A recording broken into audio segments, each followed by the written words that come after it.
Aujourd'hui, on vit avec des IA partout. Elles écrivent des textes, font des images, te résument tes mails, te parlent comme une personne. Mais elles sont coincées dans le numérique.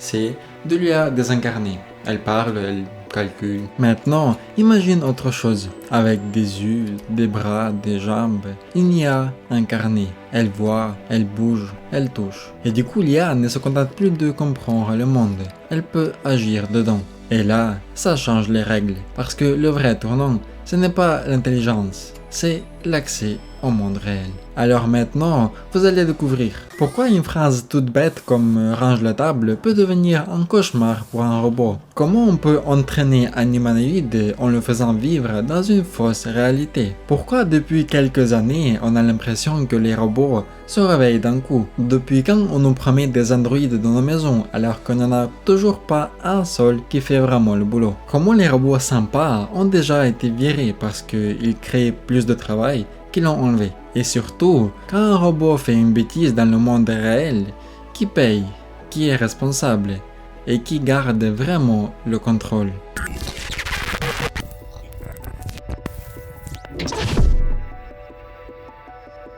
Imagine une table, une tasse, une cuillère et 2 miettes de pain. Un verre qui colle un peu parce que quelqu'un a renversé du jus hier. Et toi, tu dis tranquille, range la table. Pour un humain, c'est presque insultant. Tu le fais en pilote automatique. Tu sais quoi prendre, dans quel ordre, où ça va, comment éviter de renverser la tasse, comment poser la cuillère sans faire cling à 2h du matin. Maintenant, même scène, mais tu le dis à un robot. Et là, tu viens de lui demander une tâche qui ressemble à analyse un chaos microscopique, prendre des décisions invisibles et ne cause rien. Parce que ranger la table, ça veut dire quoi exactement? Déjà, il doit voir, identifier la tasse, la cuillère, distinguer le verre du fond de table, comprendre ce qui est objet et ce qui est décor. Ensuite, il doit comprendre le but. Ranger où? Dans le placard? Dans l'évier? Dans la vaisselle? Et attention, si tu ranges la tasse dans un tiroir de chaussettes, techniquement, t'as rangé. Puis, il doit planifier. Quelle main prend quoi? Dans quel ordre? Quel trajet? Parce que s'il attrape la cuillère d'abord, elle glisse, tombe par terre. Et là, tu viens de lancer un DLC, ramasser un truc fin sur un sol lisse. Et bon courage. Et enfin, il doit agir, avec un corps qui a du poids, de l'énergie, des articulations, des moteurs. Il doit serrer assez fort pour ne pas lâcher, mais pas trop fort pour ne pas écraser. Et ça, c'est un art. Même nous, on l'apprend quand on est bébé. T'as peut-être déjà vu un enfant attraper un gobelet et l'exploser comme s'il testait sa force de super vilain. Voilà, c'est ça la grosse différence. Une IA sans corps, c'est impressionnant, mais ça reste une voix. Elle peut expliquer, conseiller, discuter, écrire, mais elle ne déplace rien. Une IA avec un corps, c'est une IA qui a des capteurs pour sentir le monde et des actionneurs pour le bouger. Des yeux, typiquement des caméras, parfois des capteurs de profondeur, des micros pour entendre, des capteurs pour les articulations pour savoir où sont ses bras et idéalement du toucher. Parce que sans toucher, tu peux être très intelligent et quand même lâcher la tasse. Et une fois qu'elle a ça, elle tourne en boucle. Une boucle simple mais impitoyable. Elle observe, elle décide, elle agit. Et elle réobserve, voir, penser, faire, des dizaines, des centaines de fois par seconde. Dans un jeu vidéo, quand tu bouges ton personnage, le sol est parfait. Dans la vraie vie, le sol, c'est un mensonge. Il a une aspérité, un fil, un caillou minuscule, et ça suffit. Ouais. Tu veux une image? Le clic dans interrupteur, tu appuies et la lumière s'allume. Le monde répond. Sauf qu'avec un robot, le monde répond aussi. Mais parfois on demande non. Une poignée glisse, un objet colle, une chaise n'est pas exactement là où elle devrait être, un sac plus lourd que prévu. Et si le robot a mal estimé, il ne fait pas juste une faute dans le texte. Il tombe, il casse, il blesse. C'est pour ça qu'on dit que le corps change tout, parce que le réel ne pardonne pas. Mais du coup, comment on apprend à un robot à faire tout ça sans le ruiner au bout de 2 minutes? C'est là qu'arrive un mot très important, la simulation. En gros, tu fais vivre un robot dans une fausse réalité. Un monde virtuel où tu peux tenter 1 million de fois attraper la tasse, sans te retrouver avec 1 million de tasses cassées. C'est un peu comme apprendre à conduire sur un simulateur avant d'aller sur l'autoroute. Tu peux te planter, tu peux te tromper, tu peux refaire et surtout, tu vas vite, très vite. Ouais. Sauf que il y a un piège. Dans le virtuel, tout est trop propre. Dans le réel, tout est sale. Et je parle pas que des miettes. Il y a des reflets, des ombres, des objets abîmés, des surfaces qui accrochent. Donc les équipes font un truc malin. Elles salissent la simulation. Elles mettent du hasard, des imperfections, des variations pour que le robot arrête d'apprendre un monde parfait et commence à apprendre un monde réaliste. Et au passage, petit point important, parce que tout le monde mélange. L'IA et robot, ce n'est pas la même chose. Un robot peut être bête, il peut juste suivre des règles comme une machine utile très sophistiquée. Et une IA peut exister sans robot, juste dans le serveur. L'humanoïde, c'est quand tu mets les deux ensemble. Un cerveau logiciel dans un corps mécanique. Et parfois, tu entends aussi androïde, humanoïde. Dans la pratique, on utilise souvent les deux comme si c'était pareil. Ce qui compte ici, c'est l'idée. Une machine qui a une forme et manière de bouger qui ressemble à nous. Parce que notre monde est construit pour nos mains, nos portes, nos escaliers, nos objets. Et il y a encore un autre mot qui traîne. Kobo, un robot collaboratif. Lui, son délire, c'est pas de courir comme dans un film. C'est de passer près de toi sans te faire peur. Mouvement plus long, plus prévisible, plus safe. Donner un corps à une IA, c'est pas juste mettre ChatGPT dans un robot. C'est lui donner une clé et enfin une serrure. Sauf que cette serrure, c'est le monde réel. Et le monde réel, il y résiste. Ok, là on comprend pourquoi un corps change tout. Mais alors, pourquoi ça explose maintenant? Pourquoi on a l'impression que depuis 2 ou 3 ans, les robots humanoïdes sortent de partout? Comme si quelqu'un appuyait sur le bouton accéléré x4. En fait, il y a un truc très simple. Ça fait hyper longtemps qu'on essaye. Leonardo Vinci déjà imaginait des automates. En 1920, on invente même le mot robot dans une pièce de théâtre. Et c'était déjà des ouvriers artificiels, pas des jouets mignons. Dans les années 60, on met des bras robots dans les usines. Dans les années 70, on fait des humanoïdes au Japon. En 2000, Honda sort Asimo. Et tout le monde se dit, ok, bientôt on aura un petit majordome. Sauf que, non. Pendant des années, ça avance, ça recule, ça fait des démos incroyables, et dans la vraie vie, ça ne devient jamais un produit normal. Et là, aujourd'hui, boum. Pourquoi? Parce que 3 choses se sont alignées en même temps. Le cerveau, le corps et l'argent. Avant, un robot c'était un truc très si alors. Je parlais de ça dans une vidéo à propos des algorithmes. Si tu vois une tasse à gauche, alors avance le bras. Alors ferme la main. Et dès qu'il y a un imprévu, ça part en fumée. Mais depuis quelques années, on a des IA qui savent gérer le flou. Elles n'ont pas besoin qu'on leur décrive tout comme un manuel Ikea. Et surtout, en 2017, il y a un moment clé. Les Transformers. Alors non, pas Optimus Prime, malheureusement. Je parle de l'idée qui a rendu possible les gros modèles de langage. Résultat, maintenant tu peux donner une instruction en langage naturel et l'IA peut essayer de la relier à ce qu'il voit. C'est ce qu'on appelle en gros des modèles vision plus langage plus action. Et ça, c'est énorme parce que ça rapproche le robot d'un truc qui ressemble enfin à un apprentissage humain. Tu regardes, tu comprends l'objectif, tu essayes, tu corriges. Deuxième alignement, la mécanique et électronique. Des caméras, des capteurs, des puces, des batteries, tout ça, ça coûte moins cher et marche mieux. En fait, on profite de décennies d'industrie, du smartphone, du drone, de la voiture électrique. Tu veux un robot qui bouge? Il te faut des moteurs précis, il te faut des batteries qui tiennent un minimum, il te faut un ordinateur embarqué qui calcule vite. Avant, ça ressemblait à un prototype de labo à 1 million, fragile, capricieux et qui chauffe comme un grille-pain. Aujourd'hui, tu peux viser des coûts beaucoup plus bas, en tout cas sur le papier. Et c'est pour ça que tu vois autant de promesses du style un humanoïde à 20 000 $ ou 30 000 $.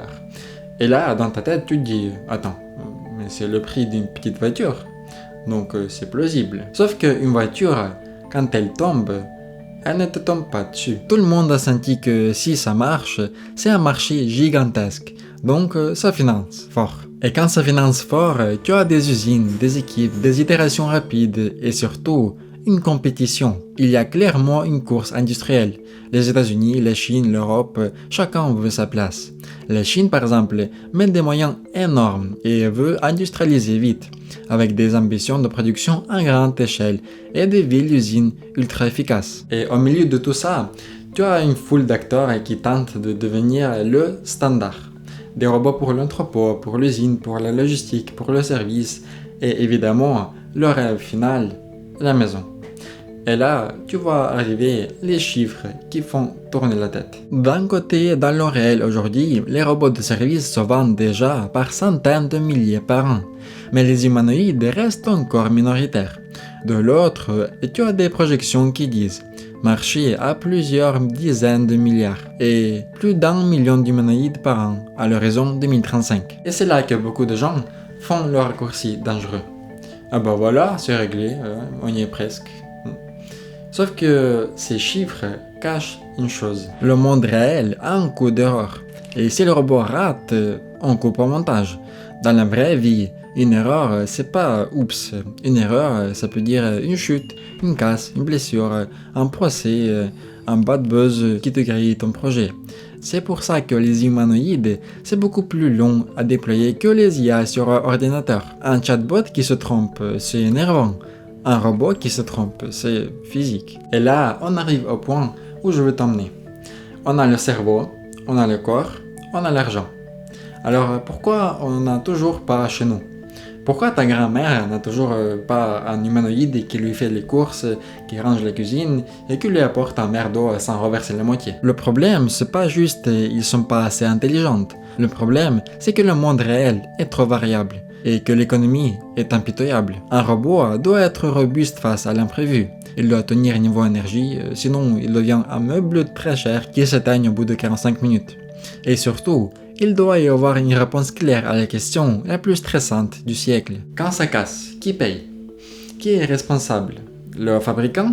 Le logiciel? L'utilisateur? L'entreprise qui l'a déployé? Et est-ce qu'on peut prouver pourquoi elle a fait ce geste-là à ce moment-là? Et maintenant, le plus important. Ça, ce n'est pas de la théorie. On a déjà testé des robots partout. Et parfois, on a dû les virer. On a dû les virer, ça sonne comme une blague. Mais c'est littéral. Il y a eu un hôtel au Japon qui a tenté un truc incroyable. Un hôtel rempli de robots. À l'accueil, au service, dans les couloirs, les machines partout. Sur le papier, c'était le futur. Dans la réalité, un futur qui bug. Panne, blocage, incompréhension dès que la demande sortait du script. Et surtout, ça ne faisait pas moins de travail pour les humains. Ça en créait plus. Parce qu'à chaque fois qu'un robot faisait n'importe quoi, tu avais un employé qui devait venir sauver la situation. En mode « Excusez-nous madame, le robot a décidé de s'arrêter devant l'ascenseur », comme s'il réfléchissait au sens de la vie. Donc à la fin, ils ont retiré des grosses parties des robots et ont embauché des humains. Deuxième histoire, Pepper, le robot blond avec des grands yeux et un écran sur le torse, qui dit bonjour dans les magasins. Le robot émotionnel, grand public, social, mignon, rassurant, vendu par dizaines de milliers, autour de 25 000. Sauf que dans beaucoup d'endroits, Pepper finissait par devenir un meuble. Un meuble cher qui dit bonjour. Trop limité, pas assez fiable, les valeurs ajoutées floues, le marché a dit non merci. Et la production s'est arrêtée. On ne dit pas que les robots ça ne marcherait jamais. On dit le monde réel est brutal. Une démo c'est une scène, un produit c'est une vie. Et là on retombe sur 3 murs. La robustesse, l'énergie et la responsabilité. Un robot peut réussir 99 fois et se planter sur un détail débile. Un objet un peu mouillé, une poignée un peu dure, un tapis un peu épais, une lumière qui change, un reflet. L'imprévu te rappelle que la vraie vie, ce n'est pas un examen, c'est de l'impro permanente. Nous, on a le corps, l'intuition, l'expérience et le bon sens. Un robot doit apprendre ce bon sens sans vivre vraiment comme nous. Donc oui, on progresse, mais tu veux pas un robot parfois bon. Tu veux un robot presque jamais dangereux. Deuxième mur. La batterie. Un humanoïde, c'est une machine lourde qui bouge tout le temps. Et bouger, ça coûte. Marcher sur deux jambes, c'est magnifique. Mais ça consomme pas mal d'énergie, c'est fragile et compliqué. C'est pour ça que souvent, les meilleurs robots ont des roues. Une roue, c'est simple. Une jambe, c'est une usine. Ouais. Donc, quand on te promet un humanoïde qui bosse toute la journée, pense à ton téléphone qui tient une journée en restant dans ta poche. Troisième mur, la responsabilité. Quand un robot fait une bêtise, qui paye? Certains ont proposé un statut de personne électronique, futuriste mais surtout une tentative de cadre et une tentation de diluer la faute. Pour l'instant, la règle est simple, la responsabilité doit rester humaine parce qu'un robot n'a pas de morale, pas de remords, pas de je suis désolé, il y a des logs. Et si on commence à dire c'est la faute du robot, alors plus personne n'est responsable. Et on n'oublie pas, un robot, c'est aussi un ordinateur sur pattes. Sécurité égale pas juste éviter qu'il tombe, mais éviter qu'on le pirate. Un bug dans un chatbot, c'est une phrase stupide. Un bug dans un robot, c'est un mouvement. Donc si tu mets un robot dans un lieu public, une usine, un hôpital, une maison, tu dois répondre à une question ultra bête. S'il part en vrille, on fait quoi? Et ce quoi commence souvent par on arrête. Alors maintenant, on ouvre le capot.